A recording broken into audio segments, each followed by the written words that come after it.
Beowulf, Unabridged, an epic Anglo-Saxon poem, translated by Francis B. Gummere, narrated by Kevin Theis.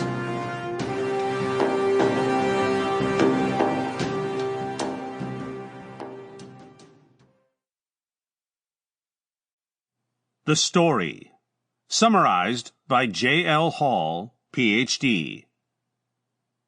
Hrothgar, king of the Danes, or Scyldings, builds a great mead hall, or palace, in which he hopes to feast his liegemen and to give them presents. The joy of king and retainers is, however, of short duration. Grendel, the monster, is seized with hateful jealousy. He cannot brook the sounds of joyance that reach him down in his fen dwelling near the hall.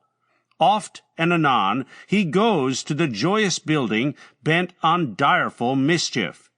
Thane after Thane is ruthlessly carried off and devoured, while no one is found strong enough and bold enough to cope with the monster. For 12 years he persecutes Hrothgar and his vassals. Over sea, a day's voyage off, Beowulf of the Geats, nephew of Hygelac, king of the Geats, hears of Grendel's doings and of Hrothgar's misery. He resolves to crush the fell monster and relieve the aged king. With 14 chosen companions, he sets sail for Daneland. Reaching that country, he soon persuades Hrothgar of his ability to help him. The hours that elapse before night are spent in beer drinking and conversation. When Hrothgar's bedtime comes, he leaves the hall in charge of Beowulf, telling him that never before has he given to another the absolute wardship of his palace. All retire to rest, Beowulf, as it were, sleeping upon his arms. Grendel comes, the great march-stepper, bearing God's anger. He seizes and kills one of the sleeping warriors. Then he advances toward Beowulf. A fierce and desperate hand-to-hand struggle ensues. No arms are used, both combatants trusting to strength and hand grip. Beowulf tears Grendel's shoulder from its socket, and the monster retreats to his den, howling and yelling with agony and fury. The wound is fatal.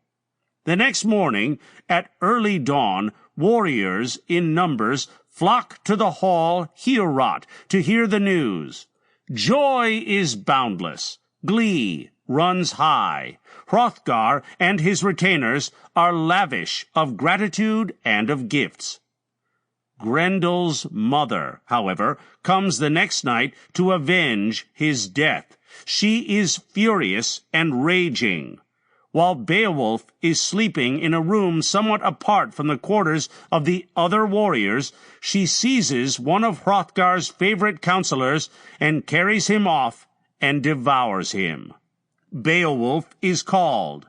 Determined to leave Heorot entirely purified, he arms himself and goes down to look for the female monster. After traveling through the waters many hours, he meets her near the sea bottom. She drags him to her den. There he sees Grendel lying dead. After a desperate and almost fatal struggle with the woman, he slays her and swims upward in triumph, taking with him Grendel's head. Joy is renewed at Heorot. Congratulations crowd upon the victor. Hrothgar literally pours treasures into the lap of Beowulf, and it is agreed among the vassals of the king that Beowulf will be their next liege lord. Beowulf leaves Daneland. Hrothgar weeps and laments at his departure. When the hero arrives in his own land, Hygelac treats him as a distinguished guest. He is the hero of the hour. Beowulf subsequently becomes king of his own people, the Geats. After he has been ruling for 50 years, his... Sample complete. Ready to continue?